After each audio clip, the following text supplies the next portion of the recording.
ബന്ധങ്ങളുടെ വിള്ളലുകളിൽ social media വഹിക്കുന്ന പങ്ക് എന്ന് ചില്ലറയല്ല. ബഹുകുടുംബത്തിൽ നിന്ന് അണുകുടുംബത്തിലേക്ക് വഴിമാറിയ സമൂഹം സോഷ്യൽ മീഡിയയുടെ അതിപ്രസരം മൂലം സോളോ കുടുംബമായി മാറിയിരിക്കുന്നു. സിംഗിൾ പാരൻസി എന്നത് അപൂർവ ശബ്ദമായിരുന്നു മുമ്പെങ്കിൽ ഇന്നത് ധാരാളം കേട്ടുകൊണ്ടിരിക്കുന്നു. ബന്ധങ്ങളുടെ തീവ്രത കുറയുകയും താത്കാലിക ബന്ധങ്ങൾ വർദ്ധിക്കുകയും ചെയ്യുന്നു.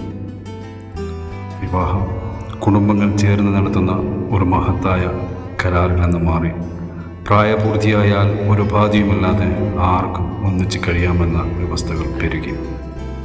വളർത്തി വലുതാക്കിയ മാതാപിതാക്കളെയോ കൂടെ നിന്ന് സമൂഹത്തെയോ വകവെക്കാതെ താത്കാലിക എടുത്തുചാട്ടങ്ങൾ ചില്ലറ പ്രശ്നങ്ങളൊന്നുമല്ല സമൂഹത്തിൽ സൃഷ്ടിക്കുന്നത്. സോഷ്യൽ മീഡിയ പ്ലാറ്റ്ഫോമുകളും ന്യൂ ജനറേഷൻ സിനിമകളും ഇതിന് വല്ലാതെ സ്വാധീനം ചെലുത്തുന്നുണ്ടത്രേ. ജീവിതം ആസ്വദിക്കാൻ വേണ്ടി മാത്രമാണെന്ന് ഒരു ധ്വനി സൃഷ്ടിച്ചെടുക്കുന്നതിലൂടെ നഷ്ടപ്പെടുന്നത് മാനുഷിക മൂല്യങ്ങളാണ്.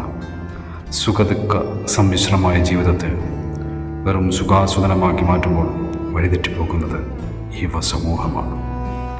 സോഷ്യൽ മീഡിയകളിൽ ഫിൽറ്ററിട്ട് കാട്ടുന്നതല്ല യഥാർത്ഥ ജീവിതമെന്നും ബന്ധങ്ങളുടെ ശുദ്ധിയും വിശ്വസ്തതയും കാത്തു സൂക്ഷിക്കേണ്ടതാണെന്നും ഇനിയെങ്കിലും ആരെങ്കിലും ഉറക്കെ പറഞ്ഞേ പറ്റൂ.